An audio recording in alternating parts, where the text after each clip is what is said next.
Shalom, peuple de Dieu. Shalom, la grâce et la victoire de Dieu soient notre partage encore à ces jours si merveilleux que Dieu nous a donnés. Prions l'Éternel. Adonai Shama, Dieu, trois fois saint. Auteur des grâces incontournables et contestables. Merci pour l'œuvre de la félicité que toi tu nous as apportée encore à ces jours. Tu as aimé, nous soyons les bénéficiaires du souffle de vie que toi tu nous as accordé. À cela, tu nous as bénis de toute bénédiction céleste comme sur la terre.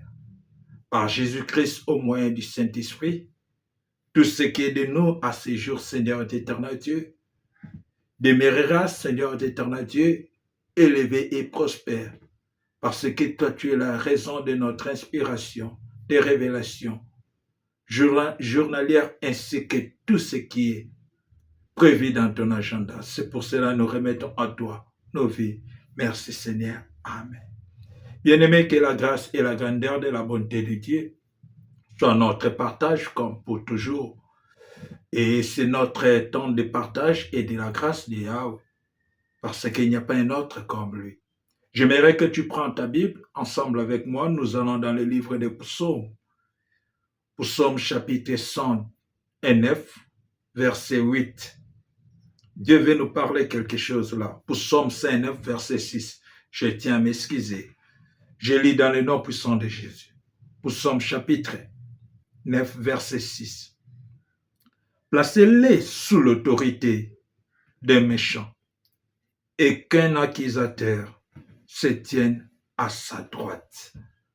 Bien-aimés dans le Seigneur, on nous fait comprendre comment donc on prend quelqu'un, on le place là, qu'un accusateur se tienne à sa droite.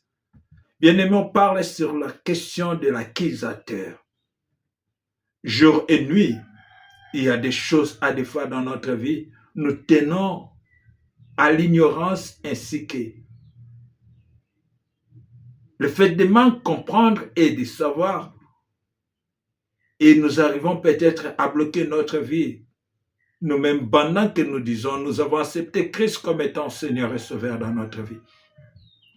Mais ce n'est pas la situation qui est en face de toi ou bien en face de moi. Ce n'est pas la situation, bien des problèmes, des circonstances qui se présentent dans notre vie, qu'on parvient à dire à des fois que non, qu'est-ce qui est là, notre vie.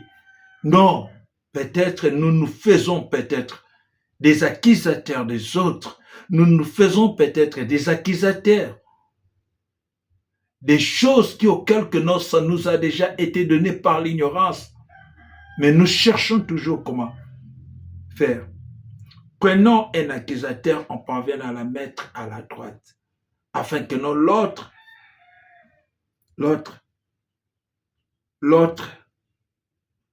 passe comment. Nous disons jour et nuit, nous avons accepté Christ comme étant Seigneur et Sauveur dans notre vie.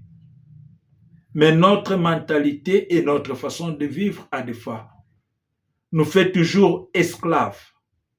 Et nous demeurons dans cette pensée esclavagisme, je saurais dire. Et nous levons jour et nuit pour commencer à accuser les autres. Commencer à porter le jugement pour les autres. Si ma vie est telle que je suis parce que l'autre. Si ma vie est telle que ça y est parce que l'autre a fait comme ça contre moi. Non, bien-aimé dans le Seigneur. Si c'était ça le cas, Christ n'allait jamais chanter la louange, bien, n'allait jamais porter l'adoration devant le Dieu le Père. À cause de ce que les sadduciens, le judaïsme, à cause de ce que Anania, le grand prêtre, ensemble avec tous les prêtres, l'ont parvenu à la mener jusqu'à la croix. Mais Christ a tenu qu'un seul langage. Père, pardonne-leur. Père, pardonne-leur. Laisse-moi te faire comprendre. Tu te dis que non, tu es un enfant de Dieu. Tu es serviteur, servante de Dieu. Tu es dans une famille que vous servez Dieu. Vous connaissez les ordonnances et le commandement de Dieu. bien-aimés dans le Seigneur. Mais nous nous mettons chaque fois comme étant les accusateurs. Et cela s'est parvenu à se contaminer de génération à génération. Non, Dieu ne nous a pas aimés au sujet d'être des accusateurs, mais Dieu nous a aimés au sujet de servir, de pardonner, de se comprendre. Que Dieu puisse nous bénir. Que Dieu puisse nous bénir. Dieu puisse nous bénir. Je vais lire quelque chose. Peut-être dans Actes des Apôtres. Voici ce qui Actes nous dit. 25, verset 8. Il nous dit ceci. Paul entreprit sa défense en disant, je n'ai rien fait de coupable, ni contre la loi des Juifs, ni contre le temps, ni contre les temples, ni contre César. Paul cherche sa défense en face des Sadduciens ainsi que des judaïsmes qui étaient là, en face des prêtres qui étaient dans le temple, et en face même de l'administration qui était là, parce qu'il parlait de César aussi. Parce qu'il était condamné de choses qu'il n'a pas fait. Dieu paye. Dieu paye, bien-aimé dans le Seigneur. C'est pour cela la parole de Dieu, ainsi que d'autres langages, voire même naturels, nous dit tant autre que non. Qu'on ne vienne pas te trouver dans la chose qu'on t'accuse. Mieux vaut qu'on te trouve saine, qu'on te trouve dans des choses qu'on t'accuse pendant que non. Point d'interrogation, excusez-moi. Ce n'est pas notre problème là-bas. Mais notre problème est, nous avons Christ comme dans notre vie. Si Paul est en train de chercher à se défendre, bien aimé, qu'est-ce que nous devons porter dans notre vie? Car nous devons savoir une chose. Les épîtres nous enseignent quelque part. Dieu dit, à moi c'est la vengeance, à moi c'est la rétribution.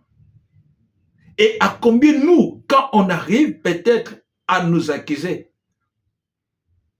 pendant que des choses que non, on nous accuse, nous ne sommes pas coupables de ça. Mais il y a un accusateur qui s'est présenté. Oui, peut-être moi et toi, nous sommes ceux-là qui sont aussi les accusateurs au sujet de nos prières. Bien aimé, il y a d'autres prières que nous ne devons pas faire si nous avons accepté Christ comme étant Seigneur et Sauveur. Car Christ lui-même a fait la plus grande prière à la croix. Père, pardonne-leur. Il ne sait pas ce qu'ils sont en train de faire. Et à Gethsemane, il a dit, que ta volonté soit faite. Il y a d'autres choses qui est la volonté du Père. D'autres choses.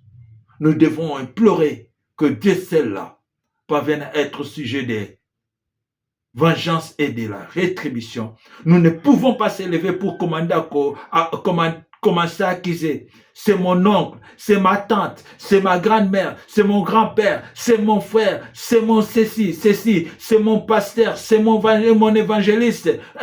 Non, bien-aimé, Dieu nous veut. Père, pardonne-leur. Que Dieu de grâce change notre mentalité. À la place que nous soyons les accusateurs, qu'on parvienne à devenir les pardonneurs. Que Dieu puisse nous bénir. Amen, amen, prions l'Éternel. Israël, tu n'as pas changé. Tu es trois fois saint. J'ai aimé ta parole parce que dans le livre d'Apocalypse, Père éternel Dieu, tu nous dis ceci. Père, tu nous fais comprendre combien donc, Seigneur éternel Dieu, que si quelqu'un mène en captivité, il ira en captivité. Si quelqu'un tue par l'épée, il faut qu'il soit tué par l'épée. Dieu de grâce, tu es éternel. Mais laisse que notre volonté soit au-dessus de tout, que ta gloire soit manifestée. C'est pour cela, Seigneur Dieu, le ciel tel que c'est ouvert. Permets que notre Seigneur éternel Dieu, la gloire de celui qui descend dans les cieux, qui se nous porte du salut incontournable, par sa puissance et le règne de notre Dieu et l'autorité de son Christ, car il a été précipité, l'accusateur de notre frère, celui qui a accusé devant notre Dieu jour et nuit. Que la puissance, la présence de Dieu parvienne à faire tomber l'accusateur de notre vie, de ma vie et de ta vie. Que la bonté de l'Éternel dans tout ce que tu fais, Jésus-Christ se lève pour neutraliser l'accusateur qui t'accuse chaque fois. Dans le nom puissant de Jésus-Christ par le Saint-Esprit. Amen, amen, amen. Que Dieu puisse nous bénir.